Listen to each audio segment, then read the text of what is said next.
أما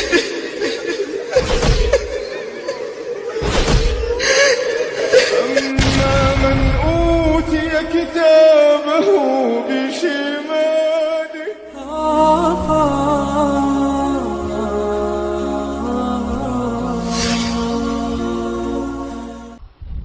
یا علی مدد کہنے والوں، یا علی مشکل کشا کہنے والوں، یا علی دم دم کے اندر دھما دھم مسکل اندر علی کا پہلا نمبر، یہ قوالیاں جھوم جھوم کر پڑھنے والا قرآن کی آواز کا جواب تو دو۔ اِلٰہٌ مع اللہ، اگر اللہ اس زمین کو قرار نہ دے کوئی اور قرار دے سکتا ہے؟ لکھا ہے ایک مفسر نے، کہا ایک دن مدینے میں زلزلہ آ گیا، مدینے میں زلزلہ آیا، حضرت عمر دوڑتے ہوئے ابو بکر کے پاس آئے، ابو بکر کیا وجہ ہے؟ مدینے کی زمین بڑی شدید زلزلے میں۔ کہا علی ناراض ہے، اور علی نے ناراض ہو کر اپنا کوڑا زمین پہ مارا ہے جس سے مدینے کی زمین میں زلزلہ آ گیا، بھاگ کے جاؤ علی کو راضی کرو۔ حضرت عمر گئے، جا کے علی کے گھٹنے پکڑے، مولا علی بھلی ہو، مدینہ برباد ہو جائے گا۔ حضرت علی نے دوسرا کوڑا اٹھایا، زمین پہ مارا، زمین کو قرار آ گیا۔ یہ تفسیر پتہ کی صورت کی ہے، اذا زلزلت الارض زلزالها۔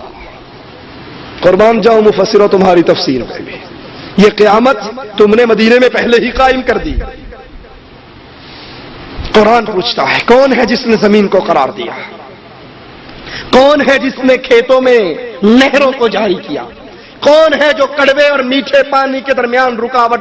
کس نے وہاں پر پردے ڈال رکھے ہیں؟ اِلٰہٌ مع اللہ، کیا اللہ کے علاوہ کوئی اور مشکل کشا ہو سکتا ہے؟ کیا اللہ کے علاوہ کوئی اور حاجت روا ہو سکتا ہے؟ بل اکثرهم لا يعلمون، یہ دلیلیں دے بھی دو، یہ باتیں سمجھا بھی دو، اکثر نے ماننا او نہیں جی تسی بھابیو قرآن چو لب کے او ایتا کٹ کے لے آندو جڑی ساڈے مذہب دے خلاف ہے۔ یہ ہم نے لاہور میں سنا، واللہ لاہور میں ایک بریلوی عالم نے باقاعدہ کہا کہ جناب وہاں ہم نے اسٹیشن کے قریب ایک بورڈ لکھ کر لگایا جس پہ قرآن پاک کی چند آیتیں تھی کہ اللہ کے نبی کہہ دیجئے میں عالم الغیب نہیں، قل سبحان ربی، اللہ پاک ہے، میں تو ایک بشر ہوں۔ تو جب یہ مقدمے میں گئی تو اس نے تھانے دار کے سامنے کہا جی اے وابی نے قرآن چو لب لب کے وہ ایسا کر دینے جڑے ساڈے مذہب دے خلاف ہے۔ اے عقل کے اندھے، عقل کے ناخن لے، اگر قرآن کی آیت تیرے مذہب کے خلاف ہے، قرآن کو بدلا جائے گا یا مذہب کو بدلا جائے گا؟ خود بدلتے نہیں، قرآن کو بدل دیتے ہیں کہ غلامی میں بدل جاتا ہے قوموں کا ضمیر۔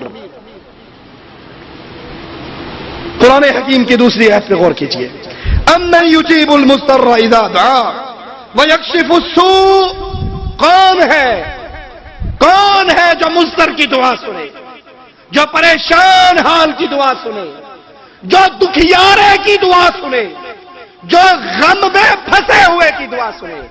اور یونس کی دعا مچھلی کے پیٹ میں کس نے سنی تھی؟ جو غار میں 3 بند ہو گئے تھے، آگے پتھر آ گیا تھا، غار میں ان بند ہونے والوں کی دعائیں کس نے سنی تھی؟ بدر میں محمد کی دعا کس نے سنی تھی؟ عائشہ پر تہمت لگی تو دعا کس نے سنی تھی؟ جب موسیٰ کے اوپر فرعون کا لشکر چڑھ آیا تھا، موسیٰ کی دعا کس نے سنی تھی؟ کوئی ہے اللہ کے علاوہ؟ نہیں جی نہیں، ساڈے بزرگاں نو پکارو وہ بھی سن لیندے ہیں۔ اگر تمہاری بات مان لیں کہ بزرگوں کی قبروں پہ جا کر کہو دے داتا آئے ہیں تیرے در پہ تو کچھ لے کر جائیں گے، اگر کوئی گونگا اس دربار پہ جا کر دل ہی دل میں فریاد کرنا شروع کر دے تو اس گونگے کی کون سنے گا؟ الہ مع اللہ، غور کیوں نہیں کرتے؟ اللہ کے علاوہ کوئی مشکل کشا حاجت روا نہیں ہے۔ قرآن چیلنج کر رہا ہے، جب پریشانی میں پھنسا ہوا دعا کرتا ہے تو کون ہے اس کی دعائیں سننے والا؟ وَيَكْشِفُ السُّوءَ، صرف دعائیں سنتا نہیں، اس پر آئی ہوئی اس مصیبت کو ٹال بھی دیتا ہے۔ وَيَجْعَلُكُمْ خُلَفَاءَ الْأَرْضِ، تمہیں زمین میں خلیفہ کس نے بنایا؟ اِلَٰهٌ مَّعَ اللَّهِ، کوئی ہے اللہ کے علاوہ الہ؟ کوئی ہے اللہ کے علاوہ جس کے نام کی نظر دی جائے، نیاز دی جائے، جس کے لیے سجدہ کیا جائے، جس کے لیے رکوع کیا جائے، جس سے امید، بھروسہ، توکل کیا جائے. قلیلا ما تذکرون، بہت تھوڑے ہیں نصیحت پکڑنے والے. باتیں ساری سن لیں گے، قرآن کی آیات سن لیں گے، کہیں گے گلاں تو ٹھیک کیتیاں مولوی صاحب نے، پر ساڈے بزرگ بھی غلط نہیں کہندے، وہ بھی تے بڑے پڑھے لکھے نے، گلاں یہ بھی ٹھیک نہیں، یہ بھی ٹھیک، اس نے بھی قرآن سنایا، وہ بھی قرآن سناتا، ہم کہاں جائیں. قلیلا ما تذکرون، تھوڑے ہیں جو اس طرح قرآن سننے کے بعد چھلنی لگا کر کہیں تو غلط کہتا ہے، قرآن سچ کہتا ہے، وہ تھوڑے ہی ہوتے ہیں. اللہ ہمیں ان تھوڑوں میں شامل فرما دے جو قرآن سن کر ایمان لے آتے ہیں. قرآن حکیم کی ایک اور آیت کو سنیے. امن یہدیکم فی ظلمات البر، کون ہے اللہ اکبر جو تمہیں تاریکی کے اندر راہ دکھاتا ہے. امن یہدیکم فی ظلمات البر والبحر، خشکی کے اندر بھی اور سمندر کے اندر بھی کون ہے جو راہ دکھاتا ہے؟ کون ہے جی؟ مجھے ایسے میلاد میں کرسی سجی ہوئی تھی، کوئی میرے جیسا چلا گیا، انہوں نے کہا یہ کرسی کس کے لیے؟ بڑی خوبصورت بنی ہوئی ہے. کہا چپ ہے، اتنے رسول اللہ نے آ کے بیٹھنا ہے، نبی پاک آئیں گے. 12 میلاد ہے نا. سنا ہے ہر عاشق کے گھر تشریف لاتے ہو، ہمارے گھر میں بھی ہو جائے چراغاں یا رسول اللہ. اس نے کہا اچھا جب آئیں ذرا مجھے تو دکھا دینا. اور تو آبی ہے، تیری آنکھ نہیں دیکھ سکتی. وہ بھی کسی استاد کا چنڈا ہوا تھا، انہوں نے کہا چنگا ٹھیک ہے میں اکھا بند کر دوں گا، میرا ہاتھ لوا دیں کہ رسول اللہ بیٹھے نہیں. قرآن پوچھتا ہے کون ہے جو خشکی اور تری کے اندر بھٹکے ہوا کو راہ دکھاتا؟ کوئی ہے اللہ کی راہ؟ وَمَن يُرْسِلُ الرِّيَاحَ بُشْرًا بَيْنَ يَدَيْ رَحْمَتِهِ، کون ہے جب بارشیں نہیں ہوتی وہ بارش کے بھیجنے سے پہلے ٹھنڈی ہوا کو بھیج کر خوشخبری سنا دیتا ہے کہ بارش آنے والی ہے. الہ مع اللہ، کوئی ہے اللہ کے علاوہ الہ؟ تعالی اللہ عما یشرکون. تم یا علی مدد کہتے رہو، تم یا رسول اللہ مدد کہتے رہو، تم علی کو ہر دم کے اندر سمجھتے رہو، ہر چیز میں علی علی حلول کر گیا ہے. لیکن سنو اللہ تمہارے ان شرکی عقیدوں سے پاک اور بلند ذات ہے. امن یبدأ الخلق ثم یعیدہ ومن یرزقکم من السماء والارض. یہ سوال ہے قرآن حکیم کے، ذرا گھر جا کے 20واں پارہ ہے، ابتدائی آیات ہیں، کھول کر خود بھی پڑھ لینا، تھوڑی سی توجہ اور غور بھی کر لینا. امن یبدأ الخلق، کون ہے جس نے مخلوق کو پہلی مرتبہ پیدا کیا، ثم یعیدہ، پھر وہ اس کو دوبارہ پیدا کرے گا. کون ہے؟ کیوں جی کون ہے؟ اور جب پاکستان والوں کو اولاد نہیں ملتی تو ڈولے شاہ کہاں سے گھڑ کے دیتا ہے؟ کہتا ہے پورا بچہ بنا لیتا ہے، جب سر پہ آتا ہے مٹیریل ختم ہو جاتا ہے، وہ ڈولے شاہ کی چوئی بن جاتی ہے. اور حقیقت کیا ہے اس ڈولے شاہ کی چوئی کی؟ یہ ظالم کتنا ظلم کرتے ہیں.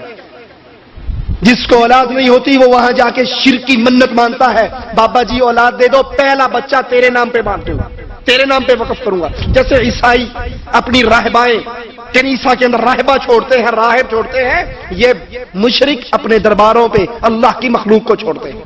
اور جب بچہ پیدا ہوتا ہے وہ دربار پہ ان ملنگوں کو دے دیا جاتا ہے جن کے پاس لوہے کے خول ہوتے ہیں، جو اس بچے کے سر پہ رکھ دیتے ہیں. پورے بچے کا جسم تو پروان چڑھتا ہے اور وہ سر اتنا سا رہ جاتا ہے. پھر چندہ مانگنے کے لیے ڈولے شاہ کی چوئی کام دیتی ہے. مالک سوال کرتا ہے امن یبدأ الخلق، سب سے پہلے مخلوق کو پیدا کس نے کیا؟ ثم یعیدہ، پھر اس کو دوبارہ کون پیدا کرے گا؟ وَمَن يَرْزُقُكُم مِّنَ السَّمَاءِ وَالْأَرْضِ، زمین و آسمان سے رزق دینے والا داتا کون ہے؟ داتا کون ہے؟ گنج بخش کون ہے؟ غریب نواز کون ہے؟ بندہ نواز کون ہے؟ بندہ پرور کون ہے؟ اِلَٰهٌ مَّعَ اللَّهِ، کوئی ہے اللہ کے علاوہ کوئی اور داتا ہو؟ کوئی ہے اللہ کے علاوہ گنج بخش ہو؟ کوئی ہے اللہ کے علاوہ غریب نواز، بندہ پرور، لجپال، جھولے لال، غم دے دکھ ٹال؟ کوئی ہے اللہ کے علاوہ؟ ہم نے کتنے بنا رکھے ہیں؟ داتا لاہور کا حجویری، گنج بخش لاہور کا حجویری، غریب نواز معین الدین چشتی، بندہ نواز معین الدین چشتی، بندہ پرور معین الدین چشتی۔ انا للہ و انا الیہ راجعون۔ پھر بھی ہمیں دعویٰ ہے ہم پکے مسلمان کے مسلمان ہیں، ہمارے اسلام میں کوئی فرق نہیں پڑا آج تک۔ اتنا کفر تو کفار مکہ کے ہاں بھی نہیں اتنا ہمارے ہاں۔ قرآن سوال کرتا ہے آسمان اور زمین سے رزق اتارنے والا کون؟ رسول اللہ صلی اللہ علیہ وسلم سے قرآن مخاطب ہے، نبی پوچھئے کفار مکہ سے من یرزقکم من السماء والارض سیقولون اللہ، سیقولون اللہ، اے زمین و آسمان سے رزق دینے والا کون؟ کفار مکہ کہیں گے اللہ، اور ہم کہتے خواجہ نہ دے گا تو پھر کون دے گا؟ ہمارے قوالیاں یہ چلتی ہیں، الہ مع اللہ، کوئی ہے اللہ کے علاوہ الہ؟ قرآن کے انداز پہ غور کرو، قل ہاتوا برہانکم ان کنتم صادقین۔ یہ ساری آیات سنانے کے بعد پھر مالک ایک چیلنج کرتا ہے، قل ہاتوا برہانکم ان کنتم صادقین، اگر تم اس بات پر پکے ہو کہ علی مشکل کشا ہے، تمہارا دعویٰ ہے نبی مشکل کشا ہے، تمہارا دعویٰ ہے بری بری سرکار بری، کھوٹی قسمت کر دے ہری، ہاتوا برہانکم ان کنتم صادقین، علی کو مشکل کشا کہنے والوں، علی کو حاجت روا کہنے والوں، علی کو دم دم میں سمجھنے والوں، ذرا یہ تو بتاؤ، کوئی دلیل تو دو، اللہ نے آسمان کو پیدا کیا، علی نے کس کو پیدا کیا؟ اللہ نے زمین کو پیدا کیا، علی نے کس کو پیدا کیا؟ اللہ نے سمندر پیدا کیے، علی نے کس کو پیدا کیا؟ اللہ نے نہریں پیدا کی، علی نے کس کو پیدا کیا؟